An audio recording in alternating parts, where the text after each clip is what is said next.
Of numbers में सबसे पहले हम सभी लोगों को सारे नंबर्स की नॉलेज होनी चाहिए।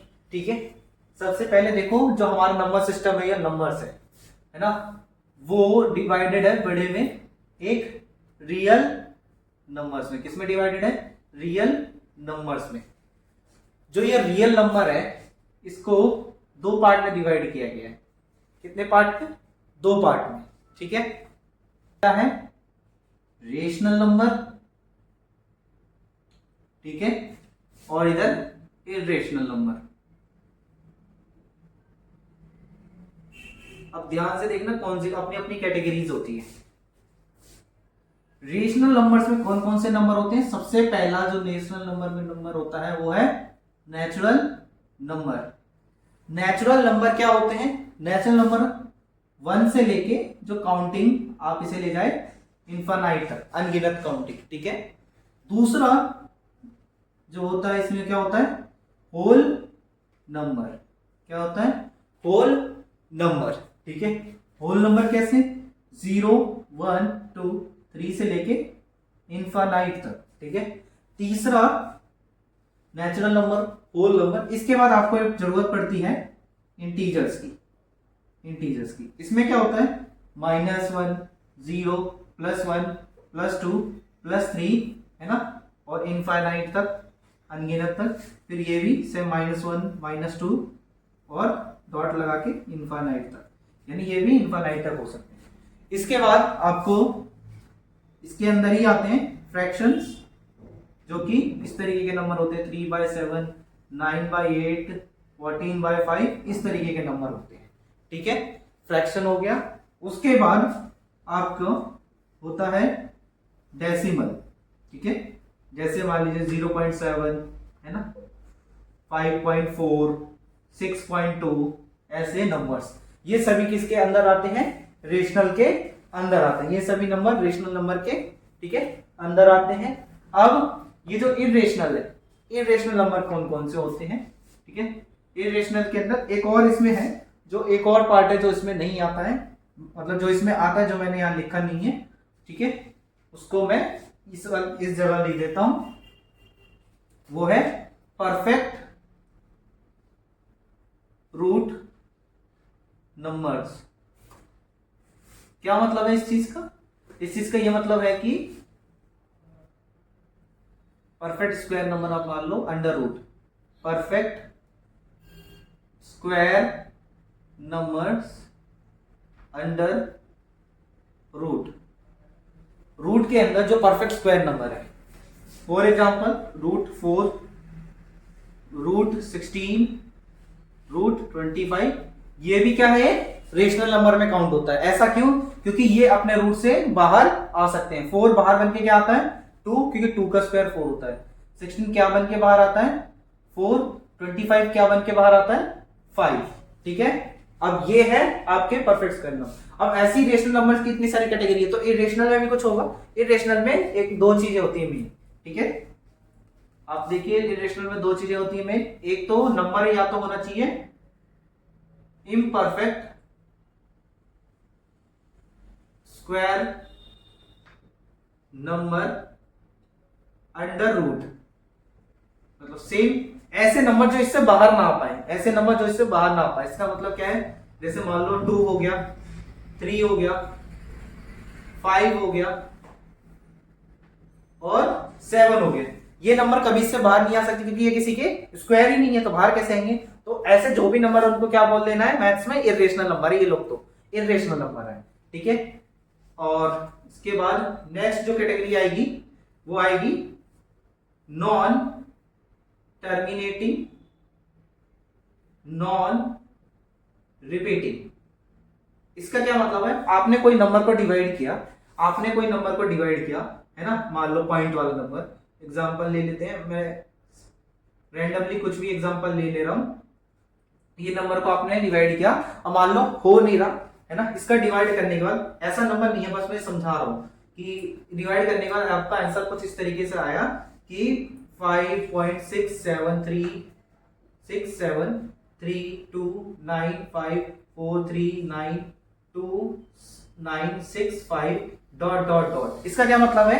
ना ही ये नंबर कटा ही नहीं, कट ही नहीं रहा, और ना ही ये रिपीट हुआ, मतलब रिपीट तो होना चाहिए था कम से कम, मतलब 6 7 या 6 7 या 6 7 6 7 चलता रहता, या 6 7 के बाद रिपीट होता रहता 7 7 7 7 7, है ना, इस तरीके से, या 6 7 3 3 3 रिपीट होता, कुछ तो मतलब एंड में जाके रिपीट होना चाहिए था, लेकिन रिपीट हो नहीं रहा, है ना, कट रहा नहीं है। ये डॉट लगाने का मतलब है कि अभी और जाएगा आगे, इसे और सॉल्व कर सकते हैं, कट भी नहीं रहा है, तो इसका मतलब ऐसे वाले नंबर को भी क्या बोला जाता है, इरेशनल नंबर बोला जाता है, याद रखना।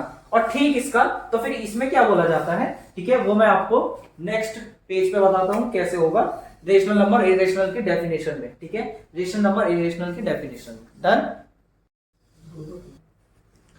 एक्सरसाइज 3.1 क्वेश्चन नंबर फर्स्ट कराने जा रहा हूं मैं। A merchant in the port city of Lothal is exchanging bag of spices for copper ingots. मतलब एक दो लोग हैं,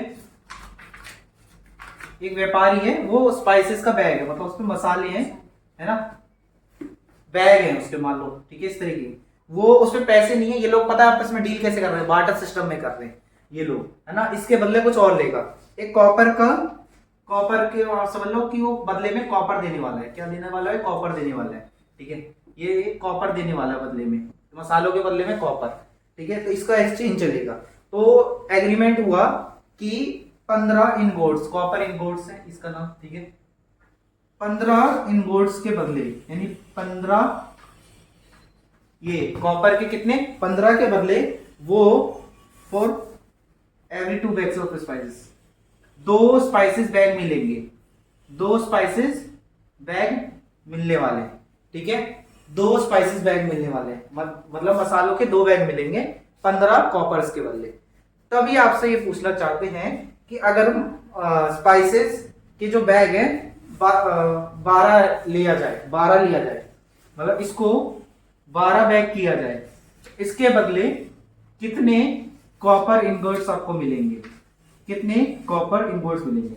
सबसे पहले तो मैं आपको इसे नॉर्मली करके दिखाता हूं, फिर स्टेटमेंट वाइज करते हैं। सिंपल है इसका, यहां से बस ये देख लो, यहां से यहां जाने में अर्थमेटिक की तरह है, यहां से यहां जाने में क्या किया गया होगा, अगर आप ध्यान से देखोगे यहां से यहां जाने में 6 का मल्टीप्लाई हुआ होगा, 6 का मल्टीप्लाई हुआ होगा, है ना, 2 बैग 15 के हैं तो 12 बैग कितने कहेंगे, ये बस सिंपल सा लॉजिक है। अगर 2 15 के तो आप ऐसे करोगे, 4 30 का होगा, है ना, फिर 6 आप कहोगे 45 का होगा, तो आप क्या कर रहे हो, जितना मल्टीप्लाई इधर करते जा रहे हो उतना इधर करते जा रहे हो। इसका मतलब 2 में कितना मल्टीप्लाई किया तो 12 आया, 6, तो इसका मतलब यहाँ पे भी 6 कर दो, यानी कि आपको 90 कॉपर देने पड़ेंगे, कितने, 12 बैग के बदले।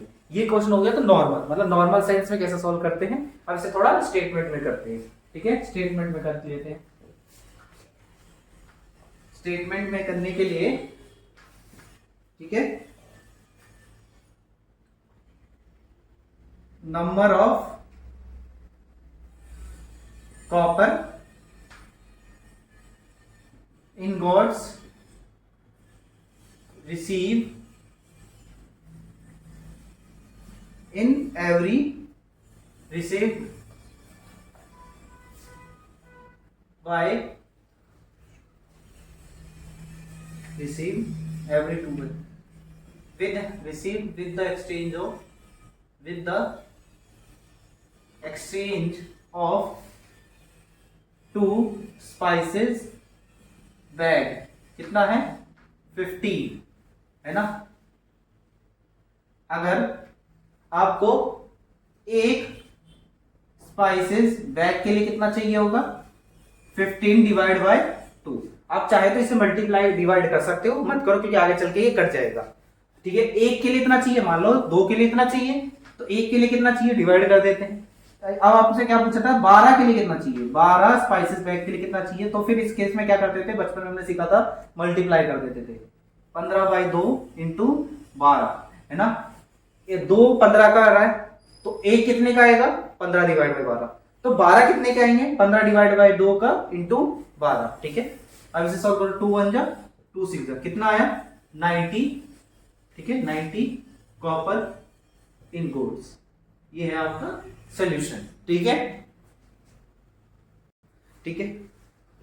नेक्स्ट क्वेश्चन है, एक आपको सीक्वेंस दिया हुआ है, ठीक है, कुछ पैटर्न में नंबर दिए हैं 11 13 17 19। आपको पहले तो what do these numbers have in common, पहले तो आपको ये जवाब देना है कि ये नंबर्स क्या है, मतलब किस टाइप के नंबर्स है, स्पेशल क्या है इन नंबर्स में।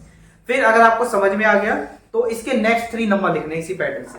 अगर आप ध्यान से देखिए, आप सबको दिख ही गया होगा, ये सभी नंबर्स प्राइम नंबर्स है ना। ये सभी नंबर्स कैसे हैं?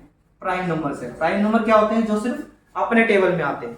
यानी अगर हमें पता लग गया किसकी सीरीज है प्राइम नंबर की, तो मुझे इसके आगे नेक्स्ट 3 नंबर लिखने में कोई भी दिक्कत नहीं होगी। जो नेक्स्ट 3 नंबर्स है, या फिर यहां लिख सकते हैं नेक्स्ट, एक का आंसर यह हो गया prime numbers.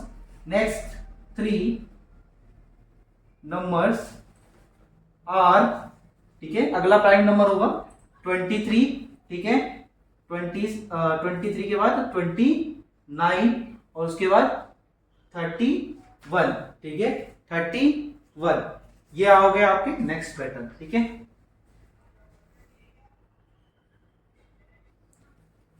Question number 3 exercise 3.1 क्या कहता है कि हम लोग ये जानते हैं कि जो नेचुरल नंबर है क्लोज अंडर एडिशन होते हैं। क्लोज अंडर एडिशन का क्या मतलब होता है कि अगर आप नंबर को किसी भी तरीके से ऐड करो सेम आंसर आएगा, है ना। हमें पता ही है क्या ऐसा आते हैं, देख लेते हैं। जैसे 3 + 5 क्या आना चाहिए? 8, और 5 + 3 क्या आना चाहिए? 8। दोनों से सेम आंसर आता है, तो इस चीज को बोलते हैं कि ये है क्लोज्ड अंडर एडिशन। ये नेचुरल नंबर है, दोनों ही नेचुरल नंबर है ना। ये भी 3 भी एक नेचुरल नंबर है, 5 भी एक नेचुरल नंबर है। दोनों को उलट के भी सेम आंसर आता है, तो इसको बोलते हैं क्लोज अंडर एडिशन। अब ये आपसे ये पूछना चाह रहे हैं क्या ये क्लोज अंडर सब्ट्रैक्शन भी है? क्लोज अंडर सब्ट्रैक्शन मतलब क्या? अगर 1-2 नंबर ले लो, कोई भी नेचुरल नंबर, उनको अगर माइनस करोगे, जो आंसर आएगा उसको पलटने के बाद भी वही आंसर आएगा। ऐसा हो पाता है? नहीं हो पाता तो चेक करके बता दो, यस और नो में आपको जवाब देना होगा। मान लो 3 और 5 का ही ले लेते हैं। 3 माइनस या 5 - 3 करते हैं पहले। 5 - 3 2, लेकिन 3 - 5 आप लोगों को पता है इंटीजर्स की होने की वजह से -2 हो जाता है, और 2 और -2 कभी सेम नहीं होते, इसलिए यानी इसका answer no, it is not closed under subtraction. Reason दे दिया क्योंकि दोनों का आंसर सेम आ जाएगा। इसका आंसर कहीं से भी जोड़ लो 8 ही आने वाला है, ठीक है। ये है आपका क्वेश्चन नंबर 3। और क्वेश्चन नंबर जो 4th है वो आप ऑप्शनल छोड़ भी सकते हैं, ज्वाइंट्स के हिसाब से। एक्टिविटी बेस्ड क्वेश्चन है, उसका एग्जाम में कोई मतलब नहीं बनता, एग्जाम में समझने का भी, ठीक है। Temperature in the high altitude मतलब ऊंची, है ना, high altitude desert of Ladakh, Ladakh के ऊंचे डिजर्ट, लद्दाख कोल्ड डिजर्ट माना जाता है उसको, ठीक है। लेकिन एसएसटी तो पढ़ नहीं रहे, एक डिजर्ट है, ठीक है, कोल्ड डिजर्ट है, उसके जो पहाड़ है वहां पे जो सबसे ऊंचाई पे is recorded as 4 degree Celsius at noon, मतलब रात के दिन के 12 बजे, है ना। टेम्परेचर एट नून मतलब दिन के 12 बजे, है ना, क्या है 4 डिग्री सेल्सियस लिख लिया हमने। आगे बढ़ते हैं। बाय मिडनाइट मतलब रात के 12 इट ड्रॉप्स बाय 15 डिग्री, मतलब 15 से कम हो गया, है ना। तो what is the midnight temperature? तो मिडनाइट टेम्परेचर क्या होगा? कुछ नहीं, कम हुआ है ना, सीधा लिखो मिडनाइट टेम्परेचर जो होने वाला है आपका, वो होने वाला है 4 डिग्री था, यहां से गिरना चालू हुआ ना, मान लो गिरेगा तो 3 डिग्री होगा, फिर गिरेगा 2 डिग्री होगा, 1 डिग्री, 0 डिग्री सेल्सियस, फिर -1 गिरता है, फिर माइनस में भी जाता है टेम्परेचर। तो जितना माइनस जाता है उतनी सर्दी होती है, ठीक है, उतनी ठंड होती है। तो कुछ नहीं, इतना बार थोड़ा करना पड़ेगा, बस सीधा लिखाओ 4 डिग्री सेल्सियस में माइनस कर दो, 15 से गिरा है 15 डिग्री, यानी 4 में से 15 गया, ठीक है, आपका आएगा -11 डिग्री सेल्सियस। आपका क्वेश्चन नंबर हो जाता है 1 कंप्लीट, ठीक है। A spice trader takes a loan डेब्ट ऑफ 850 रुपीज, मतलब वो सबसे पहले एक लोन लेता है 850 रुपए का। Next day he makes a profit of 1200, उसको अगले दिन 1200 का प्रॉफिट हो जाता है। आप सोचो, यानी उसके पास अब कितने की, लेकिन जो उसने लोन लिया था उसको वो वापस भी करने होंगे। 850 लिए, 1200 का कमाया, 850 वापस भी करने होंगे, ठीक है। द फॉलोइंग वीक, अगले नेक्स्ट हफ्ते आते आते उसको दोबारा लॉस हो गया 450 रुपए का, ठीक है। तो इस चीज को आप इंटीजर्स में लिखो, इस चीज को आप उसकी फाइनेंशियल स्टैंडिंग को, और उसको बताओ फाइनली उसे क्या हुआ है ना। तो कुछ नहीं, उसकी जो फाइनेंशियल स्टैंडिंग है, फाइनेंशियल स्टैंडिंग के लिए बस कुछ नहीं, फाइनेंशियल स्टैंडिंग, सबसे पहले जो चीजें उसको बस इंटीजर्स में लिखते जाओ। सबसे पहले उसने उधार लिया, कर्जा लिया, मैथ्स के अंदर कर्जे को माइनस में दिखाया जाता है। उसने कितने का लिया था? 850 का कर्जा लिया था। फिर उसको फायदा हो गया, तो फायदा कैसे दिखाया जाता है? प्लस की तरह दिखाया जाता है, ठीक है, 1200 का फायदा हो गया, 1200 का फायदा हो गया। फिर उसके बाद उसे क्या हुआ, 450 का लॉस हो गया। तो अब बताओ वो अभी घाटे में चल रहा है या लॉस में चल रहा है? तो चलो सॉल्व करते हैं। जब इसे सॉल्व करेंगे तो कितना आने वाला है, प्लस माइनस माइनस, यानी 1200 में से 850 माइनस कर दो, ठीक है, तो ये आएगा आपका 350, ठीक है, प्लस का। फिर इसमें 450, ठीक है, प्लस माइनस माइनस, तो देखो कितना आने वाला है, 100 का आने वाला है। माइनस का आंसर आपको क्या दिखाता है, माइनस का आंसर आपको ये दिखाता है कि वो अभी किस में है, लॉस में है। अगर प्लस का 100 दिखाते तो लिखते हैं वो प्रॉफिट में चल रहा है 100 के, ठीक है। ये है आपका इंटीजर्स की इक्वेशन में आंसर क्वेश्चन नंबर 2 का। क्वेश्चन नंबर 3 बहुत ही इजी क्वेश्चन है, जो कि आपने 5th 6th या 7th क्लास में ही निपटा दिए थे। कैलकुलेशन है, ब्रह्मगुप्त लॉज बोल रखे हैं, यानी लॉज वही है जो इंटीजर्स के लॉ लगते हैं आपके, ठीक है, नॉर्मली। मान लीजिए -12 मल्टीप्लीकेशन 5, इसका आंसर क्या आने वाला है, 12 5 60, मल्टीप्लीकेशन 1 माइनस होता है तो -60, ठीक है। Next answer -8 multiplication -7, 7 8 56, 2 minus plus का आंसर देते हैं। थर्ड, ठीक है, 0 माइनस माइनस 14, 0 माइनस माइनस 14, इसका क्या आंसर आने वाला है, 0 माइनस माइनस प्लस, यानी प्लस का 14 आंसर आएगा, प्लस का 14 आंसर आएगा, ठीक है। फोर्थ, 20 डिवीजन -20 की डिवीजन करनी है आपको 4 से, ठीक है, आपको करनी है 4 से।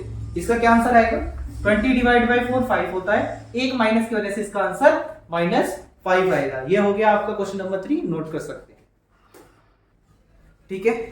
लास्ट क्वेश्चन है आपका 3.2 एक्सरसाइज का। इसमें थोड़ा आपको समझने में प्रॉब्लम हो सकती है, लेकिन ट्राई करते हैं। Explain using a real world, real world का कोई एग्जांपल लेना है ना, अपने हिसाब से। Why subtracting a negative number is same as the adding a positive number.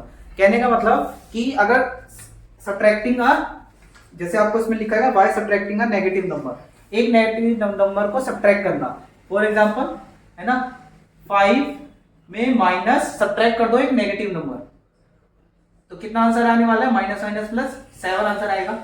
ये बिल्कुल सेम आंसर देता है, ये बिल्कुल सेम आंसर देता है जब आप यही नंबर को प्लस कर देते हो, जब आप इन्हीं नंबर को प्लस कर देते हो। तो आपको इसका रियल लाइफ का एग्जांपल देना है। तो रियल लाइफ में आप पता है इस तरीके से एग्जांपल दीजिएगा। सपोज यू हैव या we have 10 rupees in our pocket, है ना, हमारे पास 10 रुपए हैं, है ना। और मान लो कि हमारे पास एक कर्जा भी है, ठीक है, हमारे पास एक कर्जा भी है ना। हमने पहले डेट ले लिया, मान लो पहले एक डेट ले लिया, है ना। डेट ले लेते हैं हम 5 रुपए का, ठीक है। डेट का मतलब मैं आपको समझा दूं, डेट का मतलब होता है लोन, कर्जा लेना। अगर कर्जा लेने तो यानी अगर पॉकेट में अगर हम देखा जाए, पॉकेट में हमारे पास कितने नंबर होने चाहिए, पॉकेट में हमारे पास कितने नंबर होने चाहिए, 10 प्लस 5 15, पॉकेट में हमारे पास 15 रुपीज होने चाहिए, ठीक है। इसको मत देखिए, समझाने के लिए पार्ट था। पॉकेट में हमारे पास 15 रुपए होने चाहिए। लेकिन अगर आपको ये ध्यान से देखो, अगर आपके पास 10 रुपए हैं पॉकेट में, और अगर आप यही कर्जा जो आपने लिया था अब दोबारा यही कर्जा को मतलब कम कर दो, मतलब वापस दे दो, इसी डेट को वापस दे दो, इसी डेट को वापस दे दो, तो अगर इसी डेट को आप वापस दोगे तो आपके से ये कम हो जाएगा, मतलब माइनस होता है, हट जाएगा, है ना। और बट माइनस को कैसे रिप्रेजेंट किया जाता है, -5 से, मतलब कर्जे को कैसे दिखाया जाता है कि हम माइनस में है। अगर आप ध्यान से देखो तो ये क्या हो जाएगा, माइनस माइनस प्लस 10 प्लस 5 15, ठीक है। ये हो गया आपका आंसर, ठीक है। आगे की नेक्स्ट एक्सरसाइज है 3.3, जिसमें हमें रेशनल नंबर की नॉलेज होनी चाहिए। सबसे पहले रेशनल नंबर क्या होता है ये समझिए आप, ठीक है। Any number which can be written as in the form of p by q, where p and q are integers and q not equal to 0, ठीक है। q not equal to 0, इसका क्या मतलब हुआ कि कोई भी एक फ्रैक्शन में नंबर होना चाहिए, ठीक है, कोई भी एक फ्रैक्शन में नंबर हो जाए। मान लो 3/7, तो ये एक रेशनल नंबर होगा। कैसे, देखो 3 ऊपर भी एक इंटीजर नंबर है, नीचे भी एक इंटीजर नंबर है ना, और नीचे बस 0 नहीं होना चाहिए, डिनोमिनेटर में 0 नहीं होना चाहिए, तो वो एक रेशनल नंबर होगा। फॉर एग्जाम्पल -19/5, ये भी क्या है, एक रेशनल नंबर है। अगर किसी ने बोल दिया बताओ कि फिर 0/1 एक रेशनल नंबर है, तो आप बोलोगे हाँ है। ऐसा क्यों?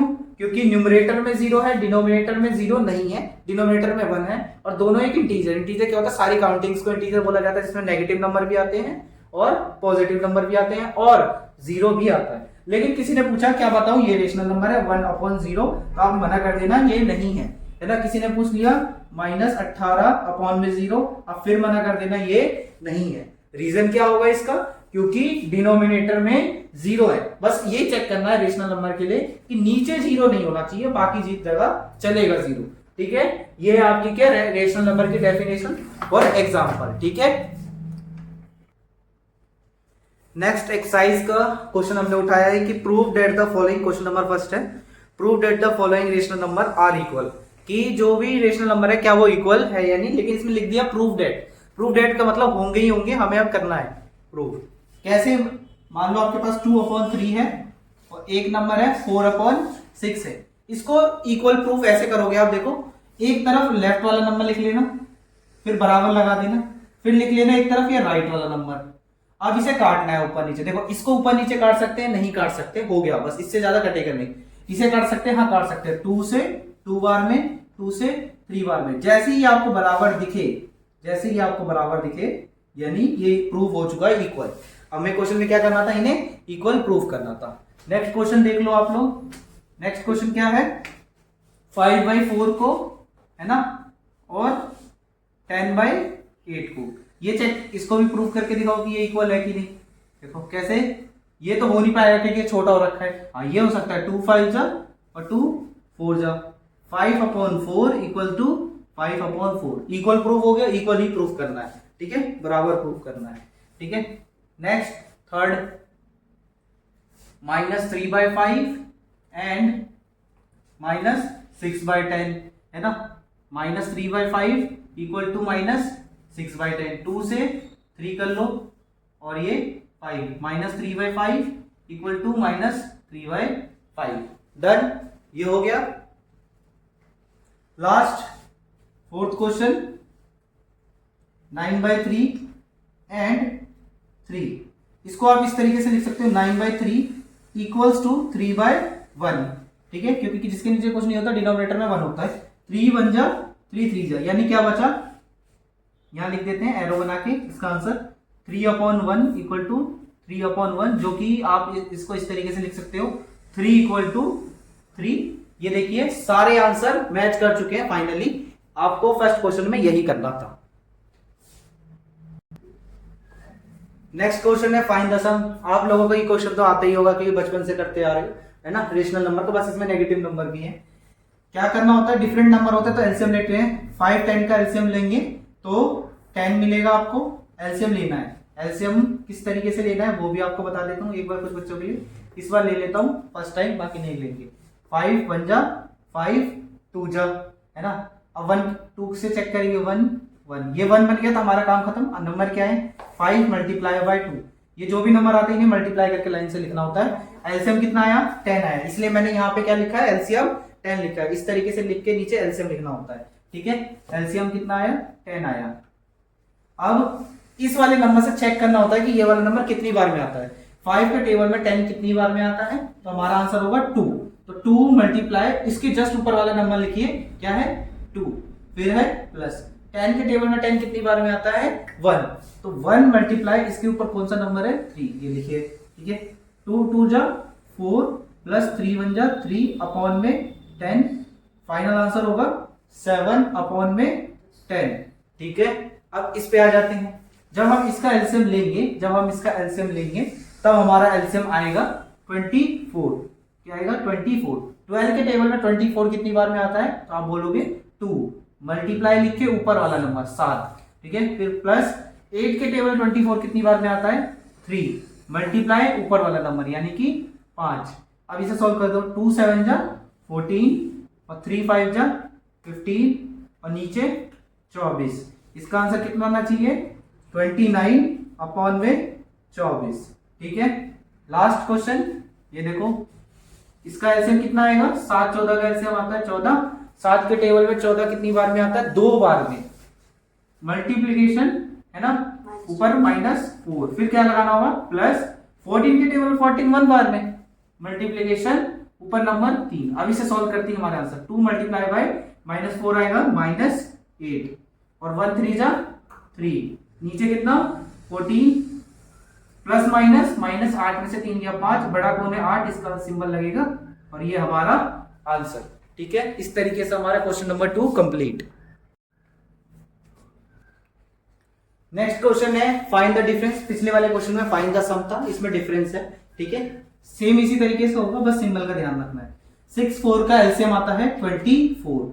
6 के टेबल में 24 कितनी बार में आता है, 4 मल्टीप्लाई, ठीक है, ऊपर क्या नंबर है 5, माइनस 4 के टेबल में 24 कौन सा नंबर होता है, किस नंबर पे आता है, 6 मल्टीप्लाई ऊपर वाला नंबर, 5 4 जा 20, 6 1 जा 6 अपॉन में 24, तो इसका फाइनल आंसर होने वाला है 20 माइनस 6 14 और अपॉन में 24। चाहे तो इसे काट के छोटा कर सकते हैं, कर ले, 2 7 जा और 2 12 जा, फाइनल आंसर 7 अपॉन 12।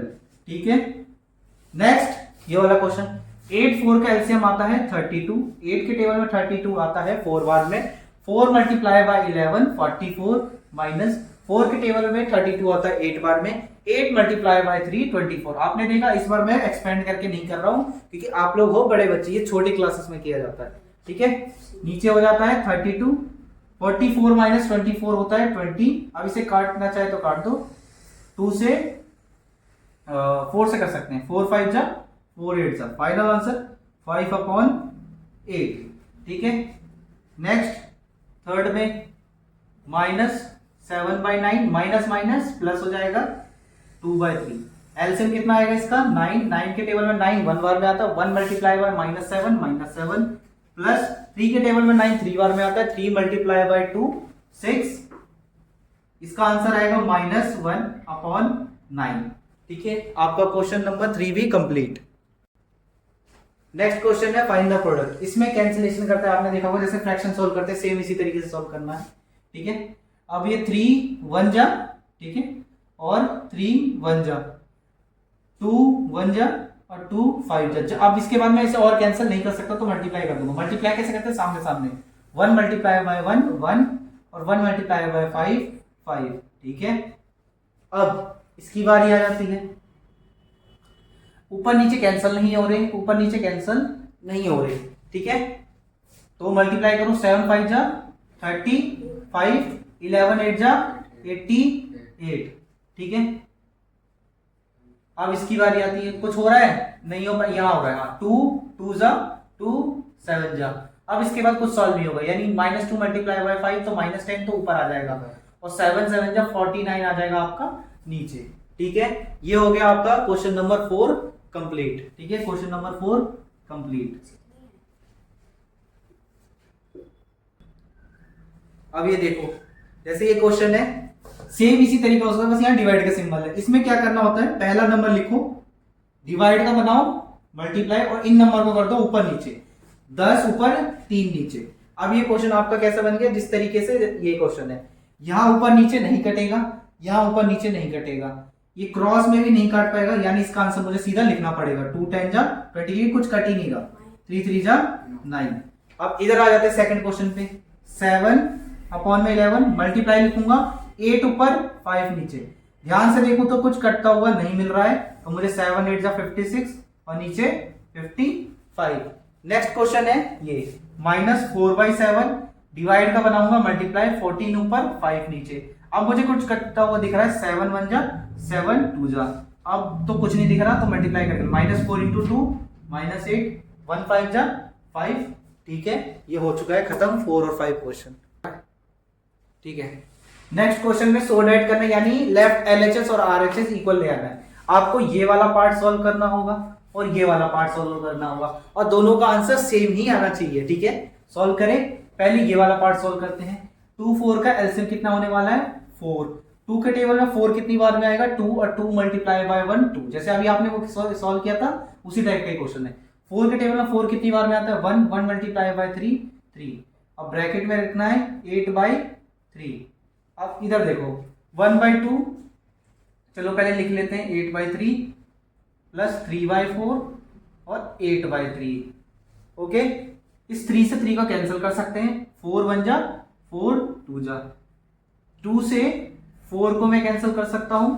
अब आंसर देखते हैं क्या बचा, 2 + 3 5/4 8/3। ठीक है, इधर क्या बचा है 4 1 जा 4/3 प्लस सिर्फ 2 बचा है ना, तो ऊपर, और नीचे क्या लगा दूं 1 है। ऐसा क्यों, क्योंकि नीचे कुछ है नहीं तो 1 लगाना पड़ेगा मुझे। ठीक है, अब ये कैंसिल तो हो नहीं रहा। ठीक है, इसका मतलब इसे मल्टीप्लाई करना पड़ेगा। 5 8 जा 40, ठीक है, और 4 3 जा, एक सेकंड कैंसिल हो रहा है ये, 4 1 जा 4 2 जा, तो क्या आंसर आया 5 2 जा 10/3। इधर तो 10/3 है, यानी इधर भी मुझे सॉल्व करके 10/3 चाहिए। अगर मैं सॉल्व करने जाऊं तो इसका एलसीएम 3 आने वाला है। 3 के टेबल में 3 1 बार में आता है, 1 + 4 1 × 4 4, 1 के टेबल में 3 बार में आता है, 3 2 जा 6, 10/3 तो यहां आ गया, यहां पे आएगा 4 + 6 10, 10/3 इज द आंसर। ठीक है, ये है आपका क्वेश्चन नंबर 6। ठीक है, नेक्स्ट क्वेश्चन है सॉल्व यूजिंग डिस्ट्रीब्यूटिव प्रॉपर्टी। बड़ा लाइन था लेकिन मैंने इसे शॉर्ट में कर दिया। अब पहले तो ये जानना है डिस्ट्रीब्यूटिव प्रॉपर्टी होती क्या है। अगर आपको एग्जाम में दिखे तो पहले नॉर्मल नंबर से समझो। जैसे मान लो 2 यहां लिखा है, 4 यहां लिखा है, +7, इसका मतलब ये है कि डिस्ट्रीब्यूटिव प्रॉपर्टी से अगर इसे सॉल्व करना है तो इसका मतलब आप ये समझना, एक बार ये इससे मल्टीप्लाई होगा और एक बार ये इससे, इसी को बोला जाता है डिस्ट्रीब्यूटिव प्रॉपर्टी।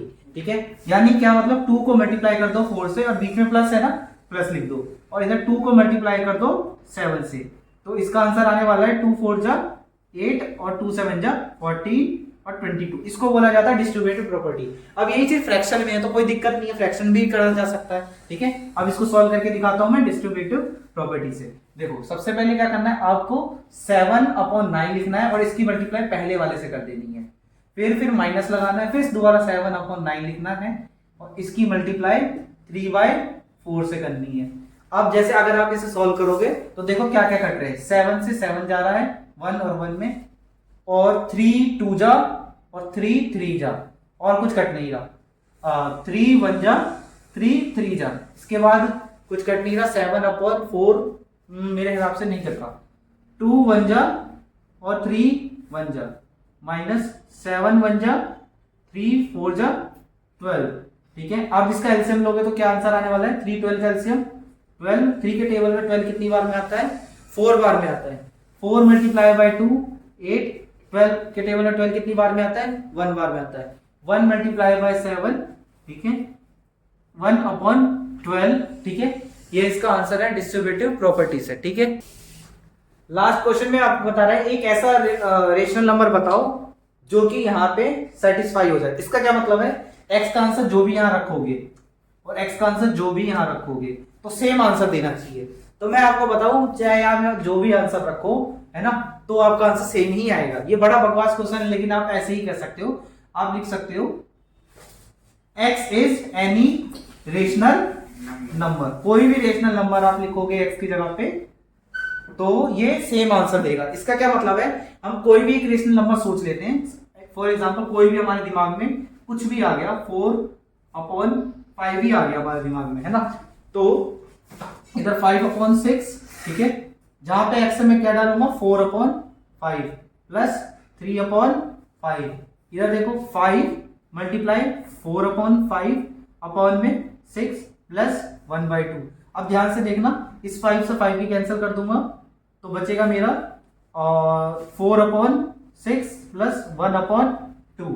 और इधर देखो 5/6 मल्टीप्लीकेशन, 5 5 तो 5 ही होता है और 4 + 3 7 होता है। अगर मैं इसे सॉल्व करूं तो 5 से 5 चला गया, बचा क्या 7/6, क्या बचा 7/6। अगर इसे मैं सॉल्व करूं 6 और 2 का एलसीएम क्या आने वाला है, 6 2 का एलसीएम आएगा हमारा 6 के टेबल में 6 1 बार में आता है 4, ठीक है, 2 के टेबल में 6 3 बार में 3 1 जा 3, तो 7/6 इधर आया लेफ्ट में और इधर भी कितना आया 7/6, 7/6 ये हो गया। इसका मतलब क्या था, वो इस क्वेश्चन में ये पूछना चाह रहे थे कि x फाइंड आउट करके दो, एक्स, लेकिन एक्स हम फाइंड आउट कर ही नहीं सकते, बस हाँ ये लिख सकते हैं कि एक्स दुनिया का कोई भी रेशनल नंबर हो सकता है। आप कुछ भी पुट करके देखो, दोनों तरफ सेम आंसर आएगा। ये है आपका 8 का सोल्यूशन।